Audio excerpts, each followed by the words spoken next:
Hey, what's going on, y'all? This your boy WatsonInfoSec. I'm back with another video. But before we get into it, I need y'all to go ahead and like, comment, subscribe. Go ahead, if you're on mobile, swipe to the right, hit that hype button. You know what I'm saying? The more you hype it, the more it helps me out. But what I want to talk about today is chat.z.ai. This is a Chinese model. And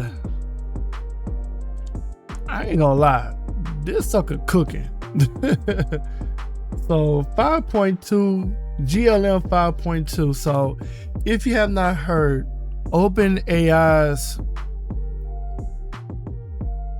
AI model broke into Hugging Face and hacked into its network to get some benchmark results so that it could cheat on the test. The blame thing wanted to cheat on the test, y'all, man. Come on now. OpenAI Hugging Face partnered to address security incident during model evaluation. Now, from my understanding, is Hugging Face used GLM 5.2 to conduct their cyber incident response because Claude and ChatGPT safeguards prevented them from doing that. I think it's somewhere in there. 2 hours later. And that's one of the reasons why I'm using this model, is because when we started the log analysis, we first used frontier models behind commercial APIs. This did not work. The analysis requires submitting large values of real attack commands, exploit payloads, and C2 artifacts. And these requests were blocked by the provider safety guardrails, which cannot distinguish an incident responder from an attacker. We ran the forensics analysis instead on Z-org/GLM 5.2, an open weight model on our own infrastructure.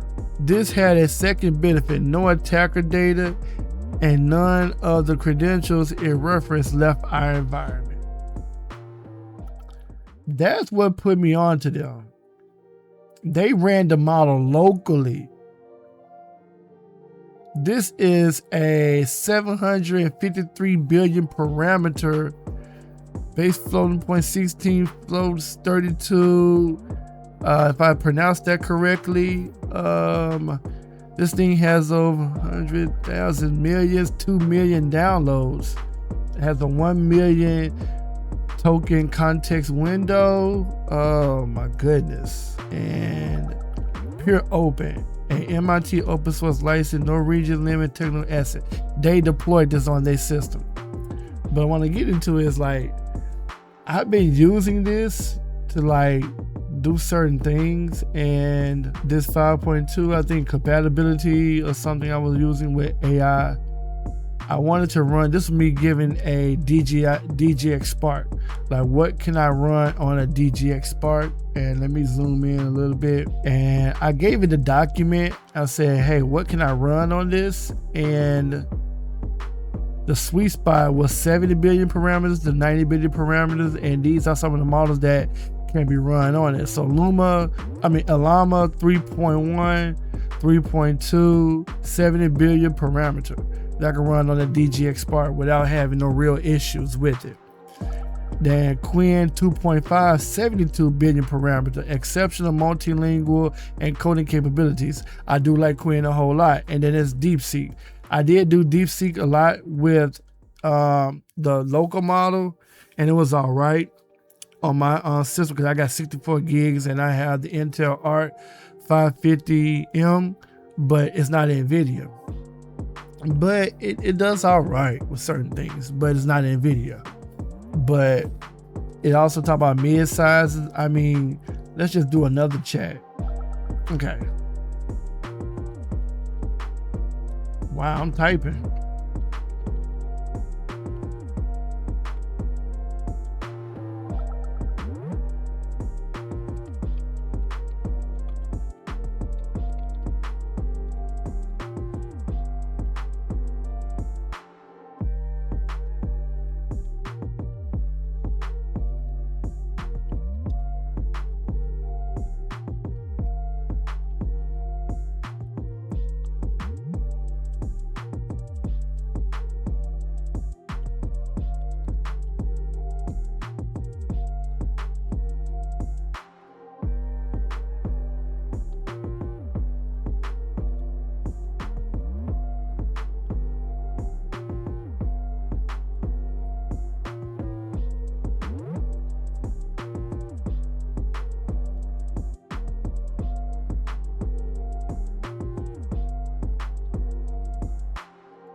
Let's see what it does. When you're doing your prompts, you got to be specific on what you want these things to do.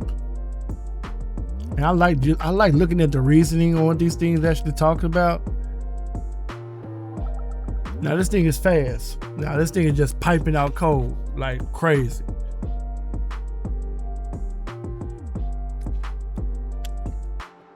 Look at this mess. Look at dog on it. This is crazy. And I'm using GLM 4.7. I didn't even use 5.2. So what I'm gonna go back next time, I'm gonna grab this prompt and I'm gonna run it through 5.2. I didn't realize I was using this one, and I'm gonna go back and compare the scripts, but I'm gonna let it finish this.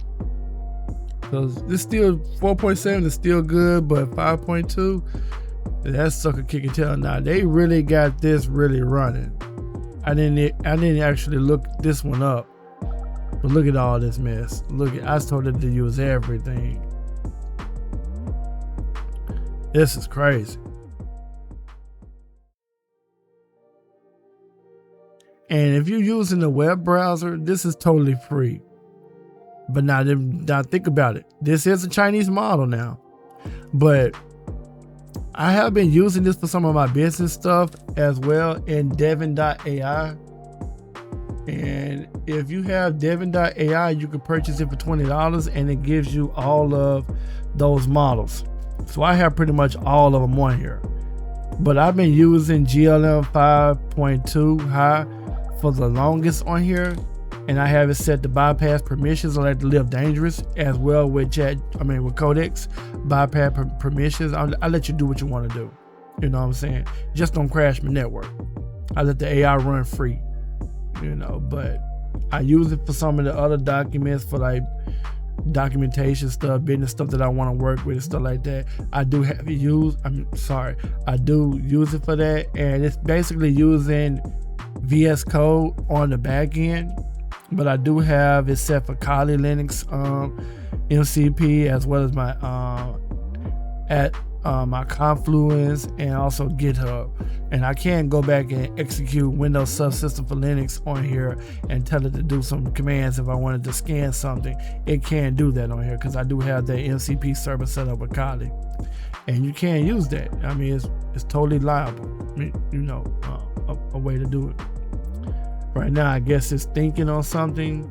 It's doing the console.print summary tree, so it's going to do the bold output for all of that. The directory output branch. So this is where the directory is going to be put at. So you might have to wind up giving some variables to where you want the data to be posted to, unless you can give it the directory on executing it. This may be so. Yeah, configure output options. Let's see what's way up here. Usually they'll have these things at the top of the script where you could be configuring those values if it's hard coded, or if they may say tac output, give it this direction. Look at all this mess. Dang.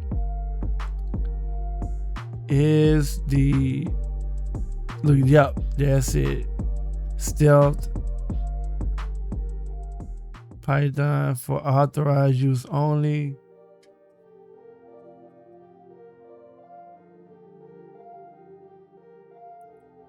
So you may have to give it a direction, or it may put everything in the current direction. Dang, this thing is still going. Oh my goodness.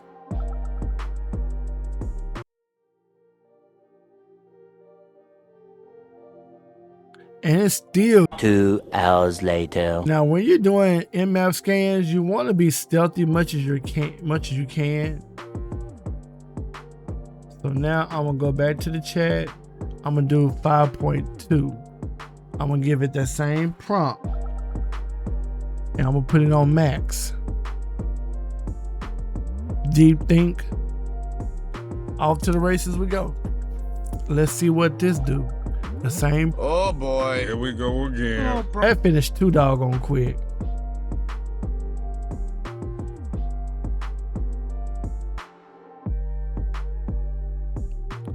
Now wait a minute. Hold on. Let's do this. Y'all. So let's compare these scripts. Let's see who generated the most code. Run.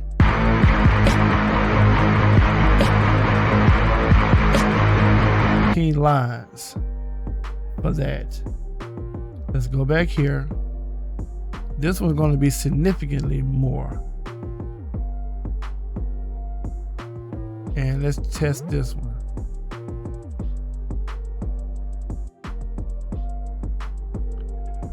$1,456. GLM 4.7 ripped this one a no.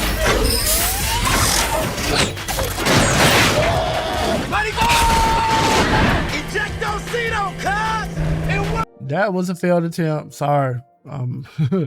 But got him. Got him. well, let's see if this one can run.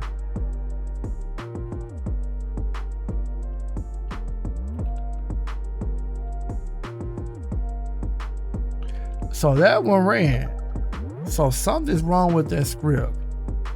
Okay, let's say we want number 5. And we want, now this is the one from GLM 5.2. We want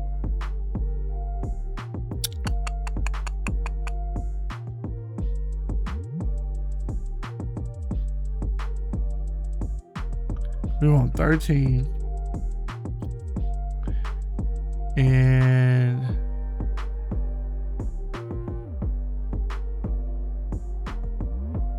we want 2.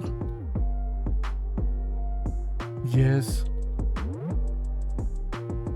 And 0 done. 2 scan type. Wow. We're gonna do number 1 scan type.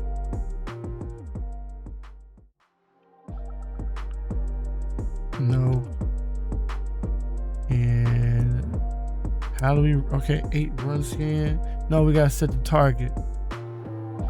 So target.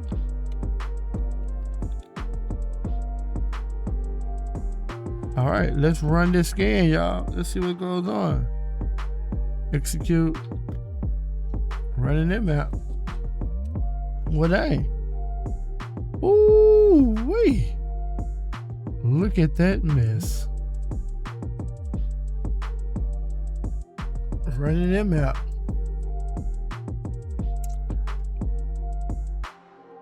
I think I might use this script.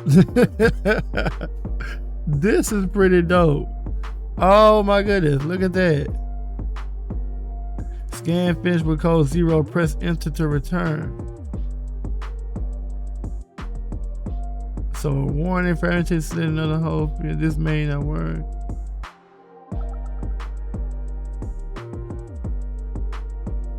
Oh, it has a JSON file. That's pretty dope. It has a JSON file. Oh wow, it shows the arguments I put on there. Yep, open formats. Output all formats. Apologies. Output all formats. Echo reply. Success. Okay. And then hit enter. And then we're going to quit with 0. Dang, that's dope. Okay. I like that.